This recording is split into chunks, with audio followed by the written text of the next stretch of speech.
Okay, everybody, this is the February meeting of Inventors Roundtable Virtual East. Andrea, go ahead and introduce yourself. I'm Andrea Vaughn, and I'm working on my first invention, which is a pet travel feeder on wheels. And what that is, it's to sort of describe it, it's like a piece of luggage that has compartments in it for 2 weeks worth of food that you can use when you're traveling with your pet. And it's broken out into AM and PM feedings for ease of serving, whether you take them to a kennel and drop them off, and they always want everything packaged now, per meal. So it's a lot of baggies, and I just realized this is crazy. It's not eco-friendly. So I went ahead and designed this. And you can either wear it as backpack or you can pull it like a piece of luggage. It's got a water bottle holder on it. It's pretty much your pet luggage. And so I've just finished the prototype with my husband, and it's going to the show. Looking for a licensing agreement. And it's a beautiful prototype. It really, really is. So we're looking forward to having it there and showing off and stuff. So, Mr. Holly, introduce yourself and kind of tell us where you're at. Good evening. I'm Bill Holly, and I have a question, Rita. Are you still using my hammer? I have used your hammer. I had set it aside so that I could take it with me if I needed to. Are you still of the same opinion that you were early on? Yes. Did you want me to go get it out of the closet? I know exactly where it's at. No, that's fine. I just wanted to make sure that a little bit of use didn't change your mind. I kept thinking, Bill's going to say, take this one with you. I've got a whole stack of stuff I'm getting ready to ship this week out there. And I figured, all right, well, just in case Bill says, here, take this one with you, I've got it, and say, I can do that, Bill. I can do that. Well, if you want to do that, you can, but bear in mind now, it is crude and ugly compared to what it will be. You know what? There's a lot of, Randy is taking one with her where she and her husband went out in the garage and drilled new holes in it to give the illusion that there was airflow. All right, because the guy that did the prototypes didn't actually get airflow going. But you know what? This is a show where they want to be able to be seen and get feedback. Yeah. What? And for the rest of you, this prototype, but it functions, and you can see what you're trying to do. Yeah.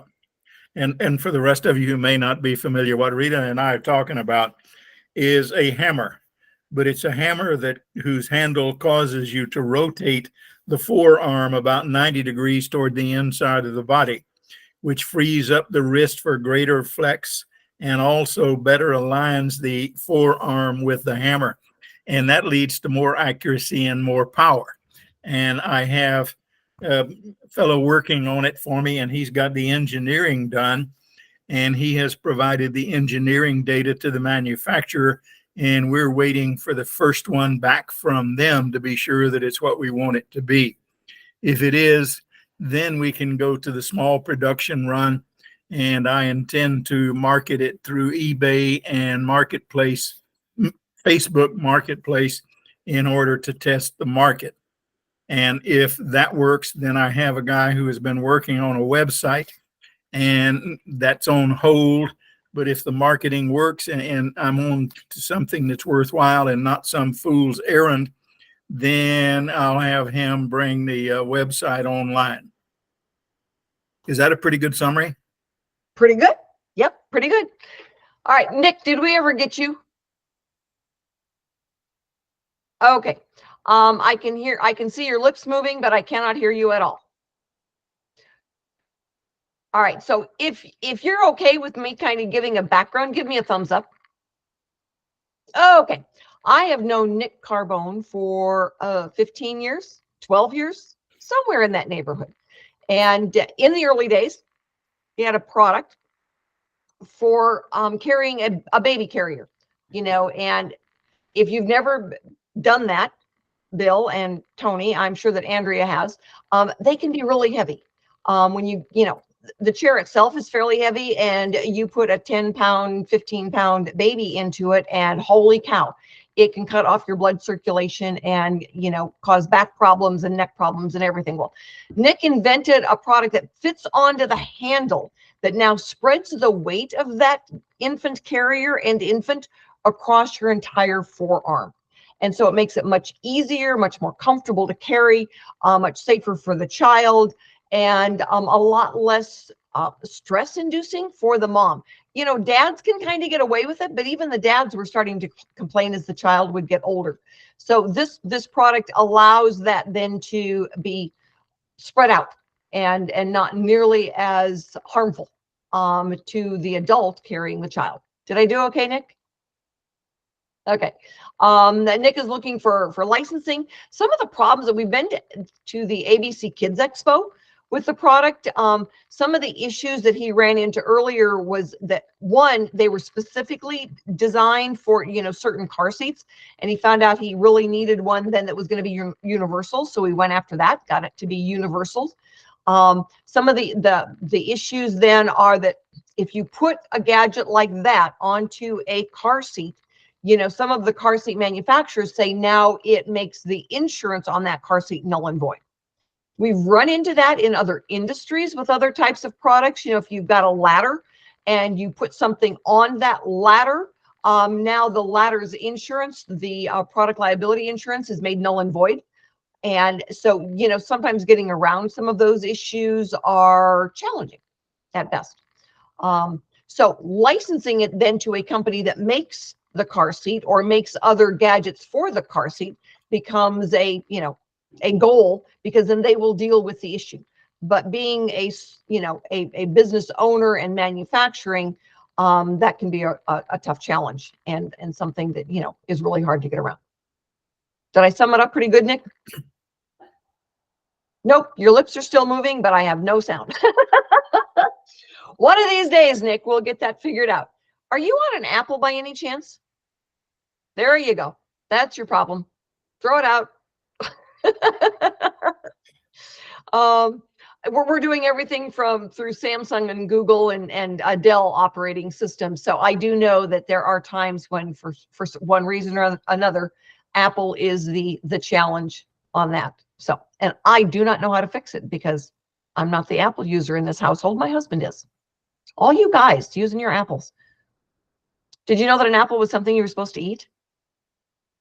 So, Tony, how about you? Are you on an Apple? You're muted.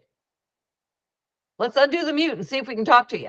There you go. I am using There you Apple are. as well. Well, fortunately, yours is working fine. So, tell us happy where to hear that. you are and what you're doing.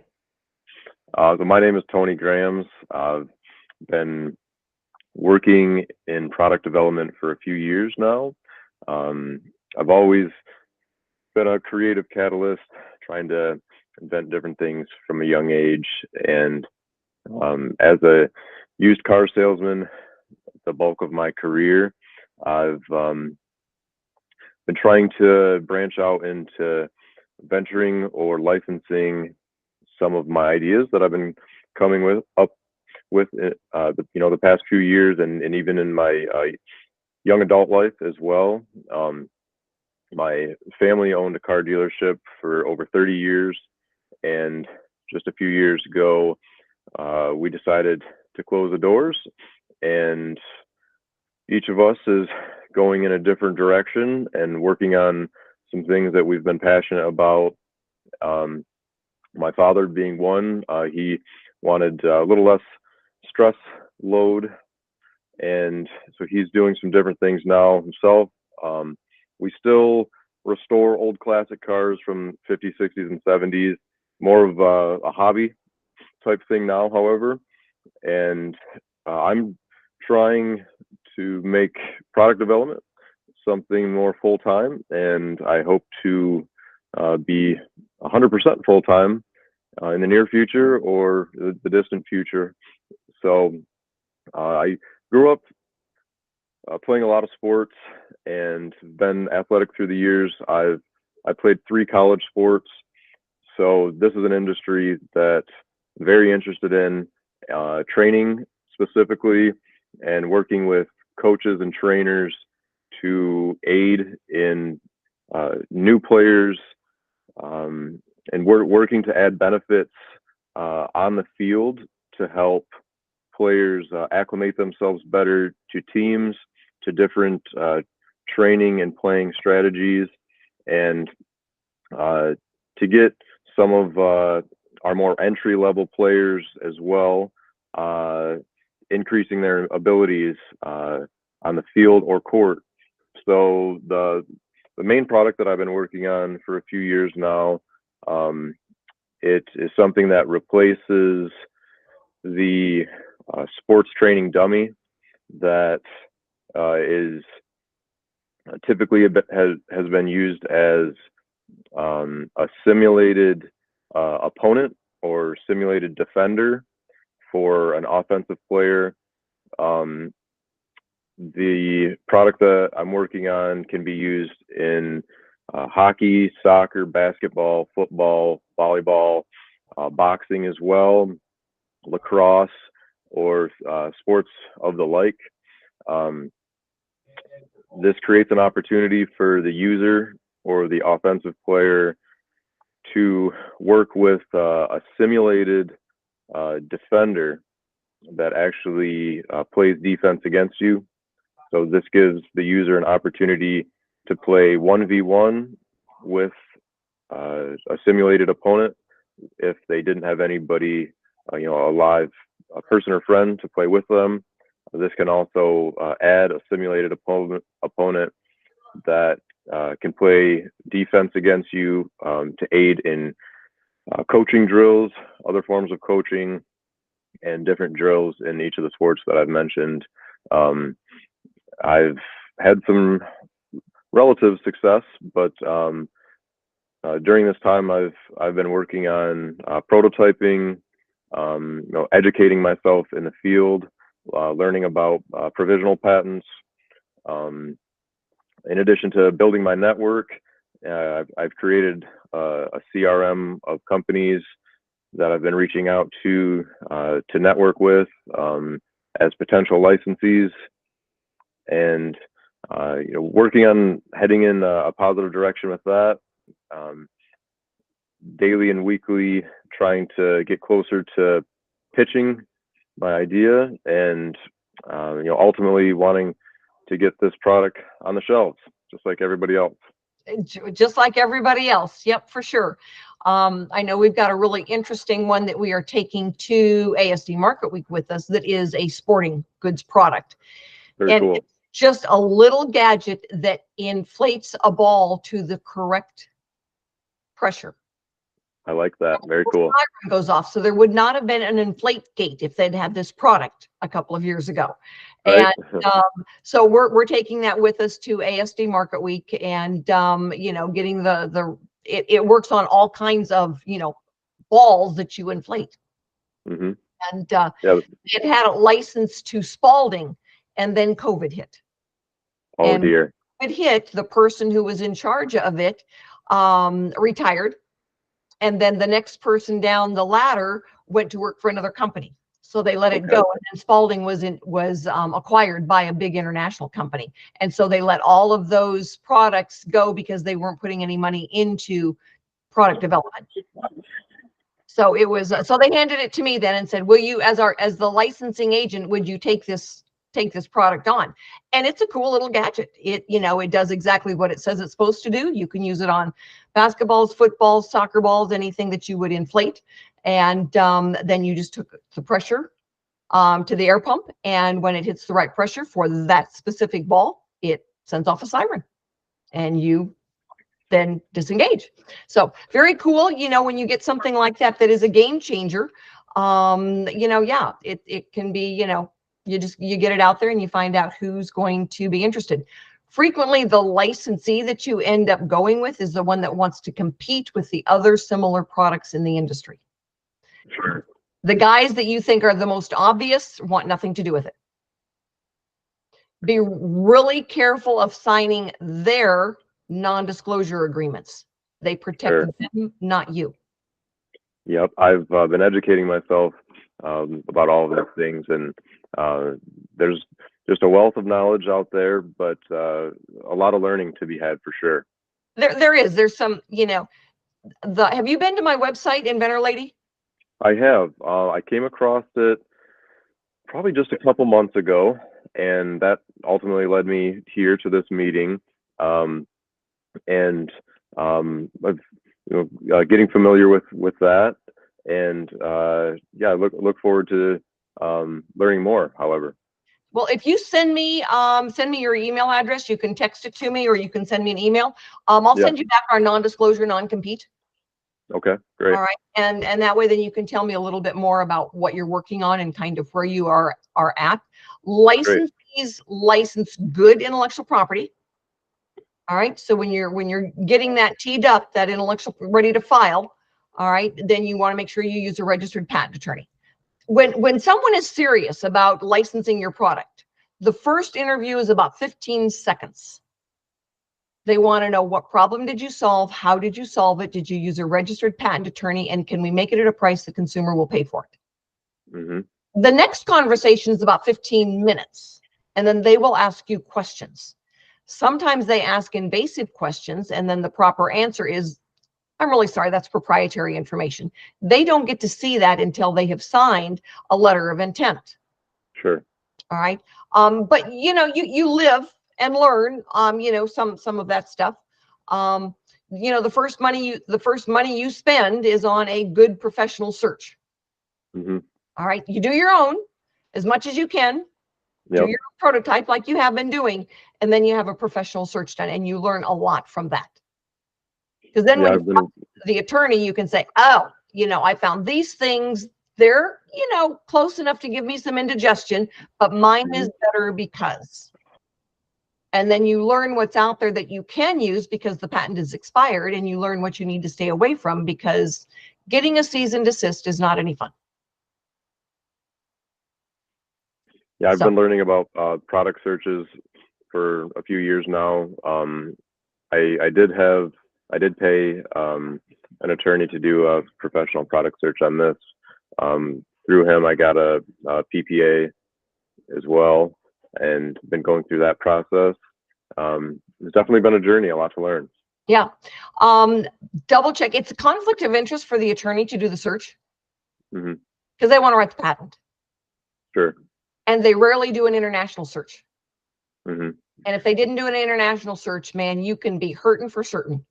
Because if it's been done anywhere in the world at any time in history, you will not be granted a U.S. patent. And a lot of our inventors don't realize that the international part is really important because it's still part of the public domain. And we have found patents that a U.S. attorney did that basically they took the international one and just copied it. And because the inventor didn't know, they didn't they didn't question it. But the examiner finds it. Sure. And then the inventor's like, wait, what are you talking about? And we've had a couple of times where it was almost word for word that the attorney just took the international one and copied it and filed it US, and the inventor didn't know till the examiner pointed it out. Wow. And that's $15,000 later. Yeah, money not well spent there, unfortunately. No. And I know we've got a lady that's going to the show, and she went through that, where we found when we did the search for her with one of our searchers, they found 4 international patents that were almost exactly what she was doing. Wow. Yeah, there's a lot out there, and there's been many years before us, for sure. Yep. Well, and one of the big things that most inventors don't realize is that, there's patents that have been filed where they had the idea, but it couldn't be made at the price the consumer would pay. So the patent has come and gone. It's expired, but it's still part of the public domain. Well, how do you make it better? How do you do better? And so those are some of the things that we look at, because as a licensing agent, if I can help you do it better sooner rather than later, we have a better chance at licensing. Yeah, very well said. I know that there's many things, some different ideas and products that I've been working on as well, that you certainly can kind of evolutionize something that might already exist as well. Right. And when the patent then gets written, if you've had a good comprehensive search done, the attorney knows to focus on the changes and the improvements that you're making, as opposed to the older parts of it that are already out there, that are part of the domain. If you can keep the examiner from getting their knickers in a knot sooner rather than later, you're more likely to get a patent issue. Sure. It's when they say, no, this has been done before. if the attorney can address what's been done before and say, here's our improvements, then you've got a better chance at it. Hmm. I know the verbiage is incredibly important in this area. It really is. It really is. So anyway, Bill, who did you, where are you at with your intellectual property? You have filed the non-provisional, correct? No, I have fully granted utility patents. Yours is granted. Okay. And Nick, your patent is issued. Yes. And you've got 2 patents that have issued. And Andrea, you got a non-provisional, or you've got a non-provisional that's filed. And I think you've got an international one that's filed as well. You've got the PCT that's filed.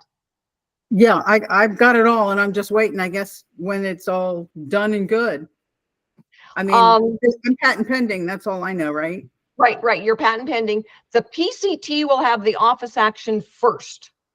There's a picture of her sexy prototype. It's really good. And the PCT will have its office action first. They're usually a little bit faster than the US one. Okay. Well, I'll be excited to hear either way. Just, Yeah, no kidding.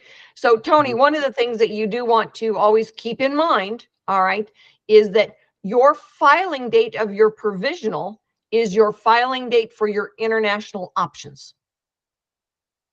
All right. And if, you know, a lot of inventors think, well, it's 1 year from the date of filing the non-provisional or the utility. No, it's 1 year from the date of your first filing. So for most inventors, it's from the filing date of the provisional patent application. And if you miss that, there is no mercy. You know, in the US, you can buy yourself out of a few things, but you can't buy yourself out of that one with the international filings. They have no mercy at all.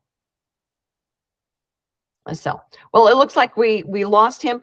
Andrea, I know Chuck is going to the show with us. When does he get in? Yeah. Do you know?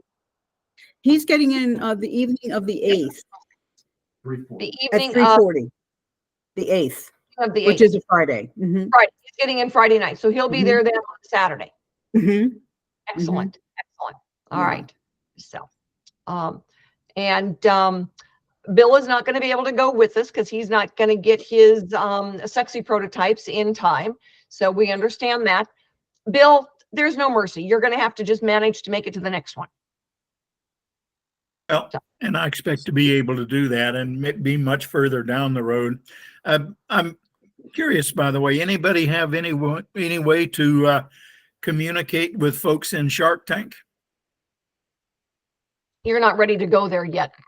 And there's some really bad, you know what, Bill? Yeah. It doesn't matter how expensive the suit is, the shark is still going to eat you. All right.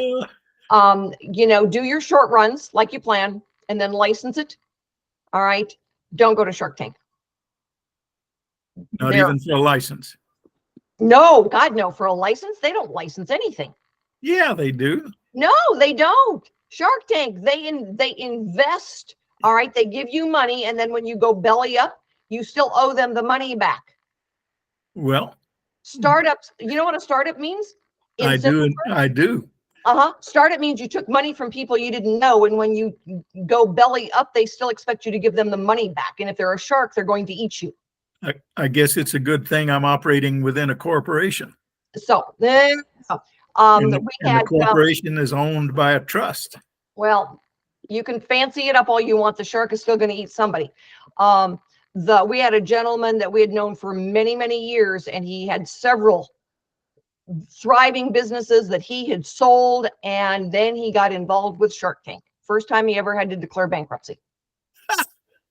So there are other avenues to go. Shark Tank's not one of them. Well, I am prepared to do the production and to do the marketing, but I'd really rather not. I'd rather license the patent to somebody else and have them do the production and the marketing. And so would I. But Shark Tank is when they give you money, they're looking at you as startup. And one of the questions that they always ask, how many have you sold? Yep.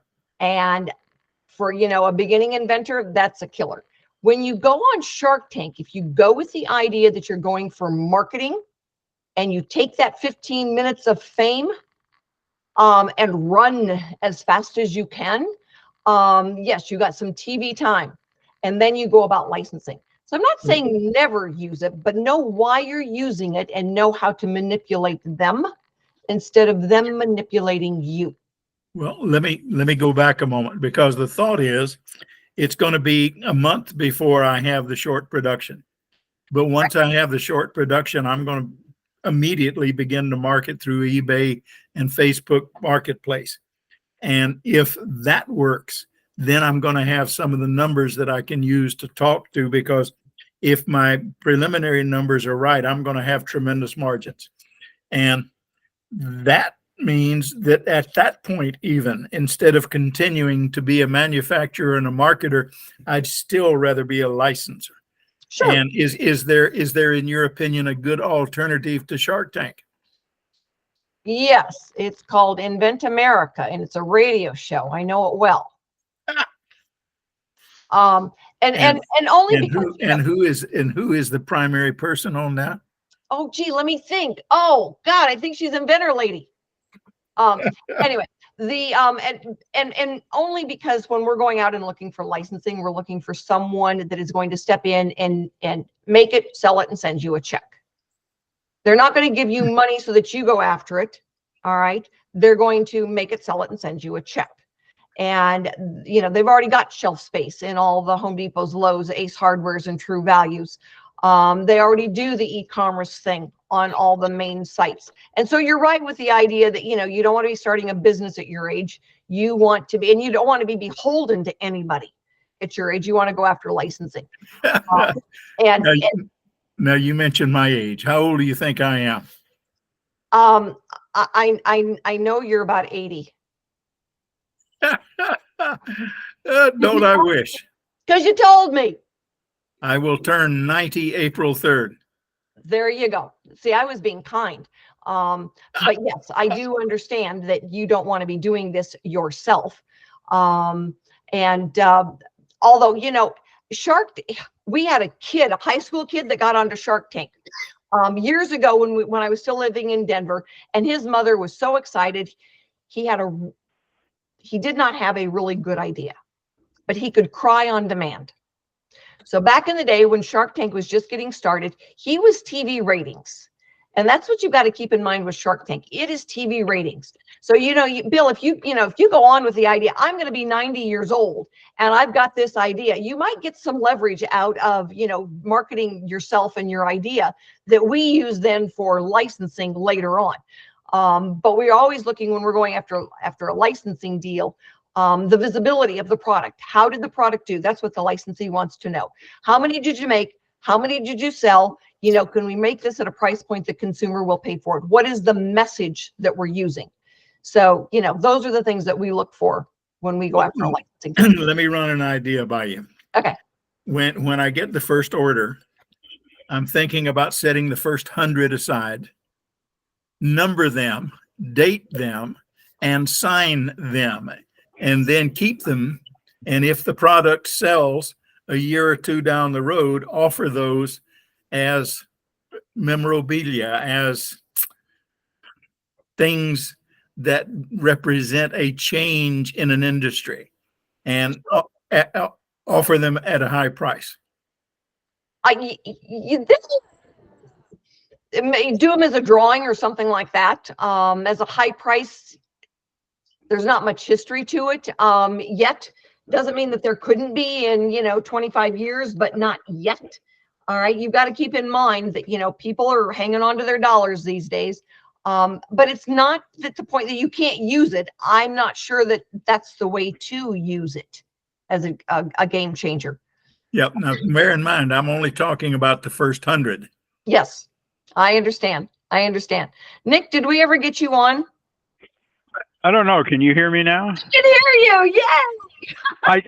I switched to a different browser. Hey, I have a question about board games. My grandson and I made a board game based on the chickens that my daughter raises. It's called Chicken Roundup, or Grizz's Chicken Roundup. And we've got they got the board, got all the little figures, got everything ready to go. Is that even a possibility for licensing with somebody? Yes, absolutely. It depends a lot, like, and you know this, on the intellectual property. A board game is a really unique thing. You can have a trademark, a copyright, and a patent. All right. So you can have a lot of, the copyrights are pretty straightforward on the rules that you make for the game. That's a copyright. Okay. The name of the game is going to be the trademark. All right. Okay. And the way you play the game is where your patent is. And licensing goes the same way with a game that it did with any other consumer product. It's about how good the intellectual property is. For a game, how easy is it to use? What is the range of ages that would want to play it? Those types of things. Honestly, could they turn it into a video game? If they wanted to. So you look at some of those things. But yeah, I mean, we've seen multiple games over the years that have, they filed their intellectual property. You can actually file your own copyright. That's pretty straightforward, but that's on the rules. You'd do that later on. Okay. Well, I think one of your friends a long time ago did Monopoly or something like that. Oh yeah, we've had multiple people over the years do different games. Yeah. Well, I'd sure like to get my grandson something to look at, I suppose. Maybe someday we'll do that. Yep. I know. I'm hoping I have a grandson that's going to go to law school and take over the business, but that's what I, keep saying to the boys. I've got 4 of them. I say 1 out of 4, man, there's an attorney in there somewhere. So, Well, Tony, good. any other questions for us tonight? Well, I didn't come 100% prepared with questions. I came to familiarize myself with your group, and in hopes of networking as well. I guess for starters, I'd like to know what products you've licensed or ventured. Well, the most recent ones have been, we did it's been a few weeks ago now that we finally finalized a tool product. It's called a caulking gun cap. But I've known Derry for a couple of years now. He's gone to the trade shows with us, and we finally got a licensing deal done with him. He had manufactured some, and then the company that licensed it actually went and got the mold from a company in Southern California and moved it to Wisconsin, where they wanted to be able to put it into manufacturing, and they bought all the rest of his inventory. So that was a cool one, but he'd been out there with it and starting to sell it and stuff. So Bill, that's a good strategy you're on. And then the one we did last July was a home healthcare product. It was called Stoma Saver, and the young woman who invented it was 25, and she had to have a feeding tube for the last 8 years, and there was always a horrible rash that went with it. And so when she graduated from high school, she went to college, became a chemist, and invented her own solution. And so then we actually ended up licensing that to the company that makes the feeding tubes. Very cool. And they knew there was a problem. They had been trying to solve it for years. And it was one of our attorneys that did the patent for her. And they read the patent and they said, we can defend this. And so they went after, they signed the deal. And I had prepared the licensing deal for them to read. So that was, the ones that we've done. It's hard to do a licensing agreement. That's why I don't charge up front. I can't make a guarantee any better than anybody else can that we can get it done.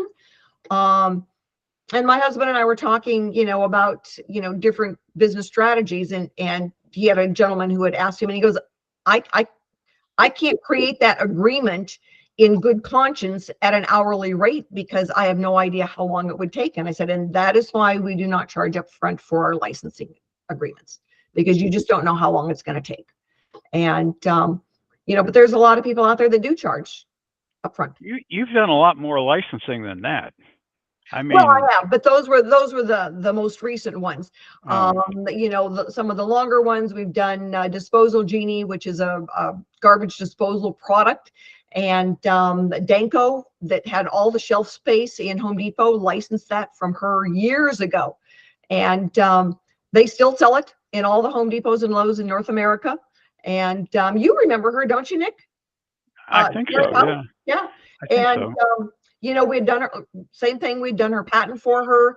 And then she goes, I know how to read a licensing agreement. I don't need you to negotiate the deal for me. It's like, okay, you know, that's fine. And then pretty soon she was like, well, take a look at this and tell me what you think. And so I read the agreement, and I had one of our attorneys take a look at a part of it. And I said, did you know that they could actually give away 50,000 units and not pay you a single penny of royalty? And she goes, oh my God, where was that part? And so, you know, I showed her where it was, and she goes, holy cow, didn't even see that. And so then when we actually talked to Michael Miller, who has become, you know, a friend of mine over the years, I said, did you realize that this is the way that paragraph reads? And he goes, but that's not our intent. And I said, yes. And if you get hit by a beer truck tomorrow and the next guy comes in, that could very easily be the way he reads it. And so they changed their agreement years ago, and it still now reads the corrected way about that issue of giving away royalties, is like they give a flat rate per unit given away as, you know, because they wanted to give those units away with the garbage disposals. So now if they give the product away, they pay a flat rate per unit. So yeah, that was one of the other ones. And then we had another gentleman, you know, years ago that did a product called Great Grips, and we just sent him another royalty check. So What about the spare tire on the RV? oh yeah, that was another one. So that was the gentleman had invented a way of carrying a spare tire on an RV because he'd gotten stuck in New Mexico in the desert with his wife and grandchildren, and she was not real happy because when the AAA showed up with the replacement tire, it was the wrong one. So he invented a way to carry the appropriate tire, and even though he would still call AAA to fix it, at least he knew he had the right one. And so, you know, we licensed that. And the cool thing on that one was that the inventor was older and he was ready to retire. And so they hired him to become one of their salesmen. So he got a royalty on everything the company sold. He got a commission on everything he sold. And then they paid him to drive all over America in the RV. And so that was a fun one. And what he did was when he made his prototypes, he put his prototype up on the back of his RV with his phone number on it. And then he would drive up and down the interstate in Colorado, and people would call him on the number, and they say, where can I get one of those? And he had, you know, a short run done. So he would, you know, he's like, I've got them in my RV. If you pull over, I'll sell you one. And the CEO's wife of Roadmaster in Washington saw him at an RV park and called her husband and told her husband about it. And 6 weeks later, we had a deal. Very cool. So, you know, everybody's got, you know, different stories, different ways of getting out there, different things that they've done, you know, to be able to get the deal done. And it's always fun when we see them go. I know the lady with the Stoma Saver, her product launches in March. One of the big healthcare medical conventions is featuring her at their convention in March, and they are launching the product then. And so she's real excited. 26 years old, and her father was determined that she would have something to take care of her, considering her Parkinson's disease, once he passed away. What a great story. So we look, you know, there's a lot of really good people out there, and they've got, you know, some good ideas, and we like it when we can share their stories. Motivating. Yes, definitely. Definitely. So. Hey, Rita, what happened to the lady that did the project, the hoist that you put, you know, if you want to pull somebody out of a car? Yeah, she passed away, and her daughter closed it up. Oh. Yep. She was really nice. She was very, very nice. She had a stroke. She ended up in a care facility. And then when she passed away, her daughter told me that she was just closing it up.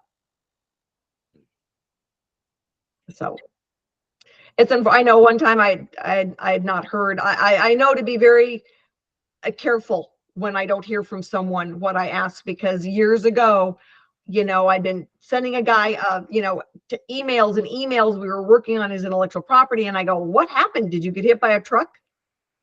And his daughter emailed me back and said, "Yes, he died on Christmas Eve that year," and I never said that again. It was really, it was sad, but we've had it happen over the years where, an inventor, Doug Collins, I'd worked with him for years, and he was a young man in his, 50s and passed away from a heart attack when he was bike riding. He had a great business going with 3D modeling, and he did most of my engineering work. Yeah, he and another guy that did a lot of prototypes for our inventors in Colorado, and he knew he had a heart condition all of his life, and so no one who knew about it was real surprised, but it was still a surprise. So anyway, Tony. I was just going to say that kind of brings to mind a question about leaving a product to a family. Like, if something happens, is that part of like a will? If you're redoing your will, do you leave any inventions to your family, or is that considered something different? It would, if you did no paperwork, it would be considered part of your estate. Okay. And then the executor of your estate would have to go and show the USPTO your death certificate and get it reassigned. It doesn't disappear. Okay. All right. It was just like, the one lady, her daughter decided to close it up. Okay. But normally what happens is we've got another inventor who is a partner of the inventor who passed away. And so he's going through all of the issues. It's not an issue so much with the patent office as much as it is with the estate in getting the proper paperwork. And then you present that to the USPTO, and they change the name on the patent. It can be reassigned. Ownership can be reassigned. After the inventor's death? Yes. Without going through probate? No. You go through probate. You've got to get all the paperwork lined up. Now, if somebody knows that, it's going to be an issue that's closer rather than later, and they go ahead and put that person's name that would inherit on the patent before they die, then it goes directly to that person. It doesn't have to go through all the probate stuff. Yeah, that would be joint owners, and the survivor would then own the patent entirely. Correct. But lacking that, the way that seems neatest to me is if you have a trust, you can have the property owned in the name of the trust, and then the successor trustee simply steps into your position, and it's seamless, and you don't have to go through probate. You don't have to tell the world about your business. Yeah, we did that. There's a variety of different ways that you can do it. I know the one gentleman, we sent the royalty check to the trust, to the family trust, and so there's you can do trust. Certainly makes it easier. You can put somebody on ownership of the intellectual property. That's a route you can take.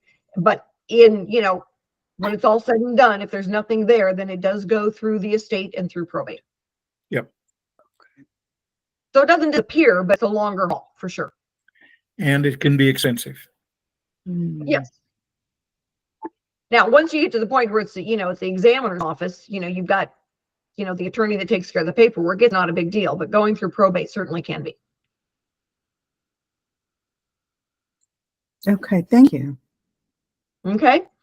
So anyway, Tony, I was going to say, join us.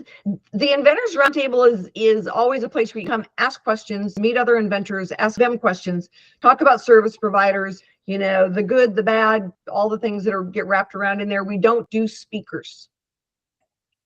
Because there's 1,000 places where you can go and listen to somebody, blah, blah, blah, and not get your question answered. Sure. Well, and you have a couple of different, you do 2 or 3 of these, Eastern, Central, whatever, so you can tune into any of those, right? Right. We do. Basically, it's Eastern and Western. Central goes on the same as the Western meeting. Where are you, Tony? I'm in Michigan. Oh, all right. So yeah, you could go either one. And then we do, this is kind of the call-in version of the radio show where you can just ask questions and meet other people and, you know, do your thing. But there's plenty of ones that have the speaker. Shoot, I get invited to be a speaker all the time. Last thing I want to do is listen to myself talk for 45 minutes. But you know, that there's certainly options out there. Do you collaborate with any other licensing companies or people who work in the same realm as you? No. And let me clarify that a little bit. I work with a lot of licensees, the companies that actually license the products. Mm-hmm. I don't work with my competition. Mm-hmm. There's a lot of other licensing agents out there. The majority of them take money up front. Sure. And I don't work with them. Okay. Mainly because they want to charge you, and I don't like that idea. Mm-hmm. Yeah, I appreciate that. So, but the licensees, yes, I've got a variety of them that I work with. A lot of them are sponsors of the radio show. And so I talk to them on a pretty regular basis. Okay. You know, in my history here, I have come across a number of those folks who say, oh, yeah, we're a licensing agent. Pay us $12,500 and we'll present your idea too. And then they want an agreement. And one of the things that's a big, big red flag to me is if they say you can mount a lawsuit against us if we do not perform, but you need to go to Podunk, Arizona to do it. Well, it's you know, yeah, it's crazy that, you know, some of them, and I've seen, you know, in different shows where, you know, we go and we'll take, you know, 25, 30 inventors with us and get 50 badges for people to participate and be there and talk to people. And, you know, down the aisle is Invent Home with everything posted in a, you know, binder. And if you don't happen to flip through the binder, you don't even see the other products. And there's nobody in the space. They've got a beautiful sofa set out and the binder on a coffee table. And there's not a single person there. And we've seen it over and over and over again.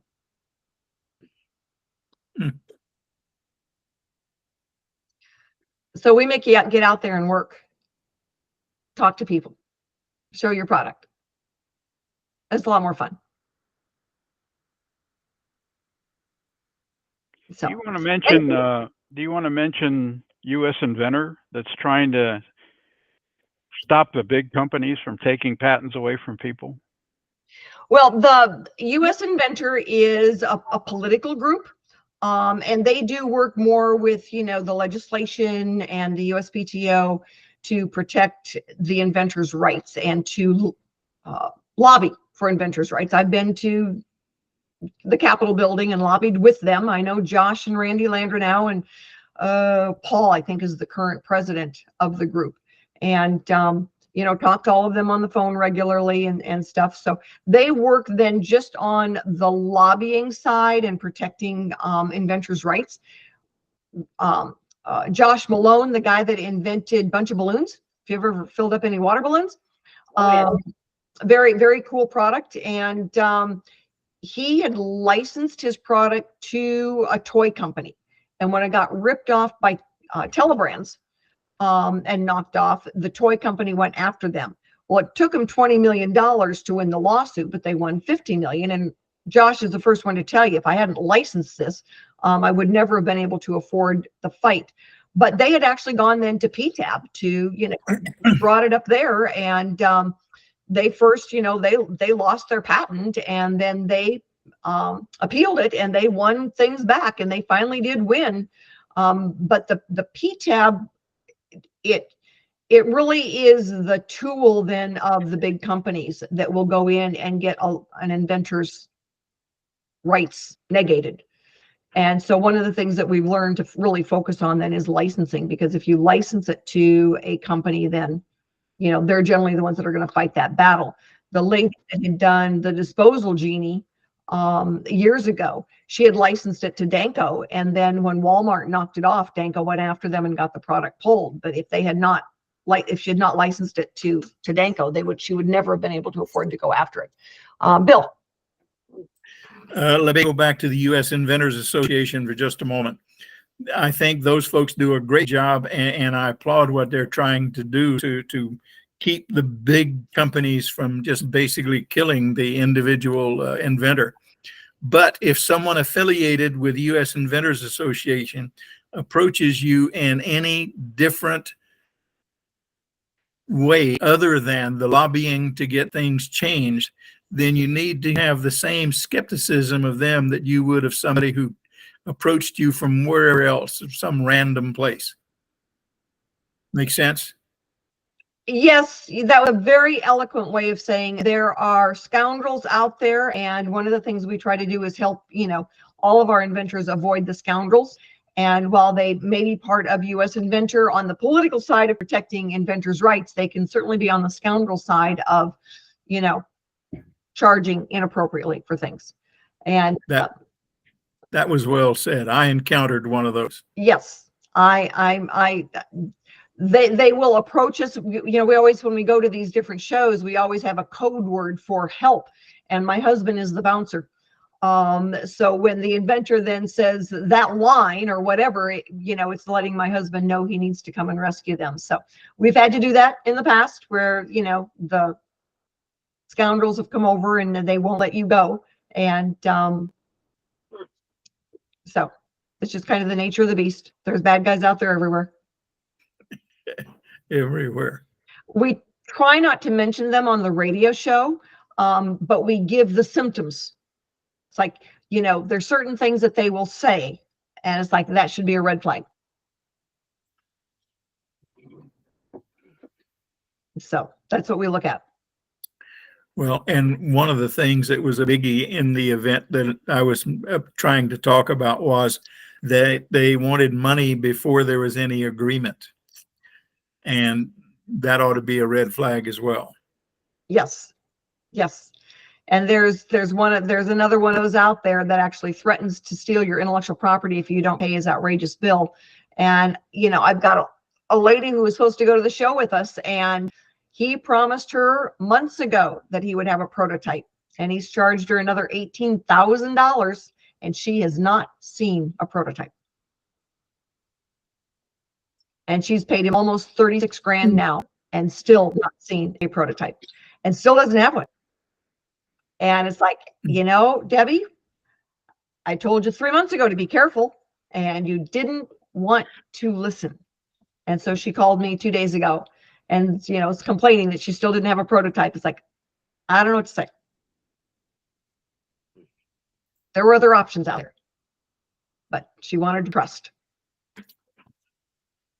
So, anything else, guys? No, just to say good night.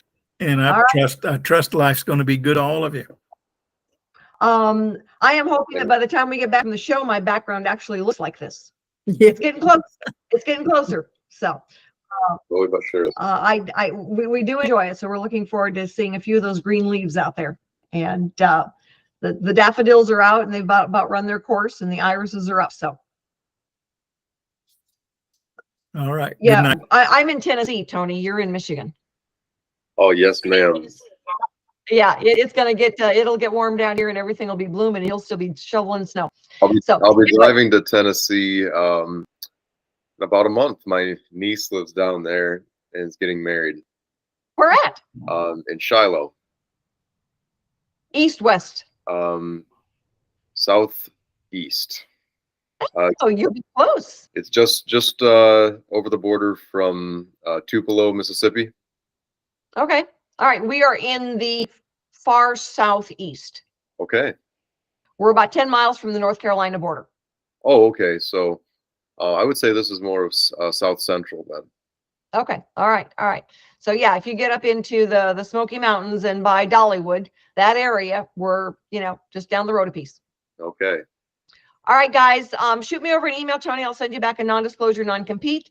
Andrea, I'll see you in about, I'll see Chuck in about 10 days. And Nick, it was really nice to see you tonight. All right, take care, everybody. And we will see you at another meeting after ASD Market Week. All right. Thank you for your time. Thanks, Rita. Take care. Bye-bye now. Bye.